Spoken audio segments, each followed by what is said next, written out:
दोस्तों, इस वक्त जिस चेहरे को आप फ्रेम में देख रहे हैं, मनीष आनंद है।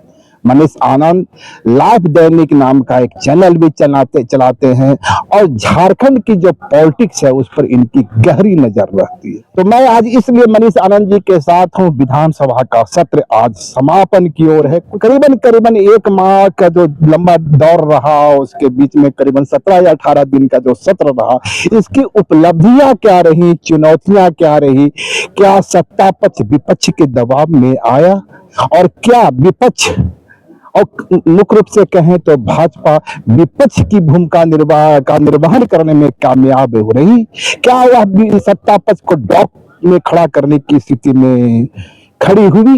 ये तमाम सवाल हैं और इन तमाम सवालों के साथ हमारे साथ मनीष आनंद जी हैं। मनीष जी, आपका बहुत जोहार, नमस्कार। आप किस रूप में देखते हैं इस पूरे सत्र को? क्या भाजपा जो यहाँ की मुख्य विपक्षी पार्टी है, सत्ता पक्ष को डॉक में खड़ा करने की स्थिति में कभी रही? देखिए, अगर हम इस पूरे सत्र को देखेंगे या जब से मुख्यमंत्री हेमंत सोरेन के इस कार्यकाल को अगर हम देखते हैं तो हमें ये लगता है कि सत्ता पक्ष और विपक्ष के बीच में फ्रेंडली मैच चल रहा है। ठीक है ना, इससे ज्यादा कुछ दिखा नहीं है।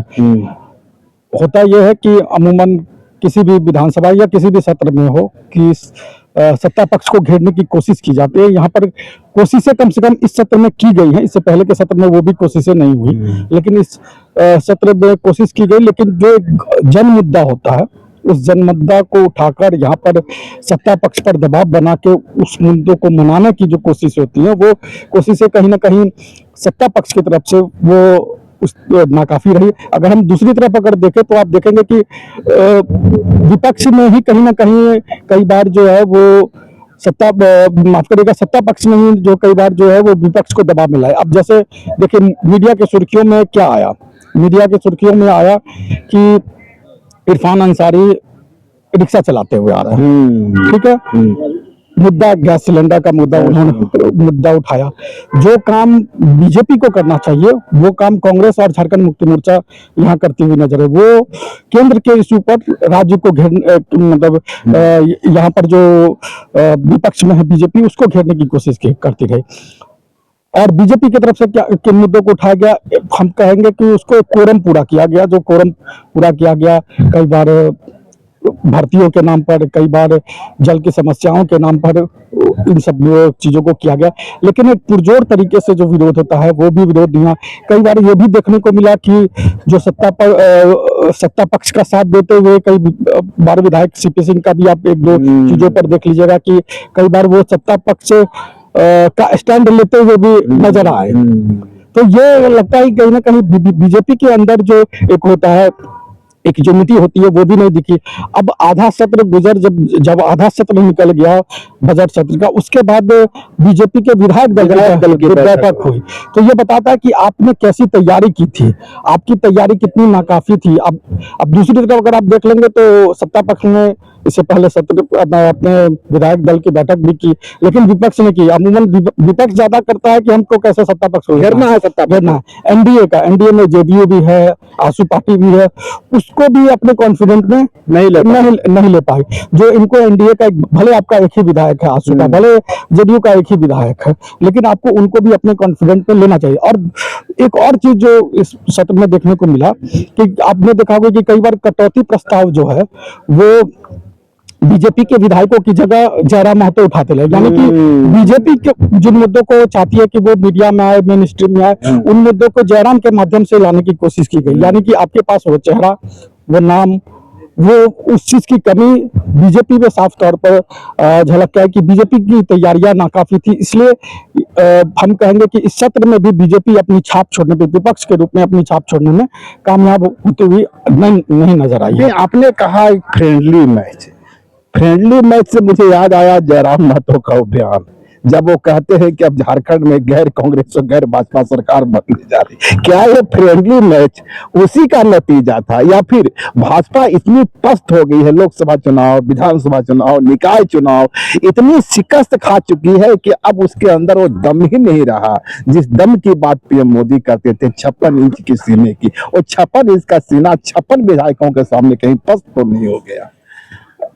बीजेपी कंफ्यूज रही कि बीजेपी को किन मुद्दों के साथ ले जाना है, बीजेपी को फ्रंट फुट पर किन किन मुद्दों पर खेलना है, बीजेपी की तरफ से कौन कौन से मुद्दों को आगे उभारा जाएगा ताकि सरकार दबाव में, और एक भी ऐसा मुद्दा नहीं रहा जिसपे कि सरकार को ये घेरने में कामयाब रहे। जैसे हम भर्तियों का ही मामला, यहाँ पर आप आपने देखा होगा कि शिक्षकों की नियुक्ति को लेकर प्रोटेस्ट हुआ, तमाम तरह की चीजें, लेकिन क्या हुआ उसका, उसमें कोई रसोईया का मामला हुआ, का मामला, कोई भी मामला, मतलब नियुक्तियों की बात करते तो तमाम तरह की नियुक्तियों का मामला आता है, मानदेय का भी मामला उसमें हम जोड़ कर सकते हैं। तो तमाम तरह के मुद्दों पर कहीं ना कहीं बीजेपी ने अपनी तैयारियां नहीं की, उसका खामियाजा लगा, और ऐसा लग ही नहीं रहा है कि बीजेपी, जबकि माना यह जाता है कि विपक्ष के तौर पर बीजेपी, चाहे वो केंद्र में जब बीजेपी विपक्ष में रही है या अन्य राज्यों में जब बीजेपी विपक्ष में, बीजेपी विपक्ष की भूमिका बहुत बेहतर निभाती है।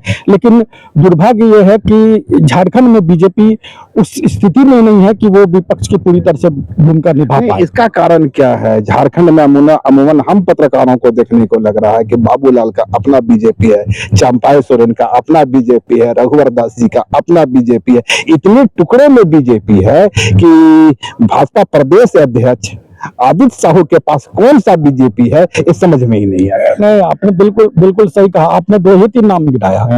अब आप संथाल की तरफ बढ़िएगा तो वहाँ निशिकांत दुबे की बीजेपी है, कोई अंचल में आइएगा तो वहाँ दुल्लू महतो की बीजेपी है, हजारीबाग के रामगढ़ की तरफ जाइएगा तो वहाँ पर मनीष जायसवाल की बीजेपी है, कोल्हान में जाइएगा तो चंपई सोरेन की बीजेपी है, रघुवर दास की बीजेपी है, अर्जुन मुंडा की बीजेपी है। तो इतने खंडों में बीजेपी यहाँ पर झारखंड में बटी हुई है कि बीजेपी को पता ही नहीं चल पा रहा है कि बीजेपी के बाबूलाल मरांडी नेता प्रतिपक्ष तो हैं, लेकिन उनके साथ बाकी विधायक भी उनके साथ खड़े हुए हैं, स्टैंड ले रहे हैं, ऐसा नहीं है। और आपने देखा होगा कि शुरुआत में जब हो रहा था तो आखिर में कई विभागों के बजट में बीजेपी वॉकआउट, हालांकि लास्ट में वॉकआउट करना उन्होंने बंद कर दिया, खासतौर पे जब से इरफान अंसारी का हुआ, मुझे लगता है कि वहां से जो है वो चीजें बंद होना शुरू हो गई।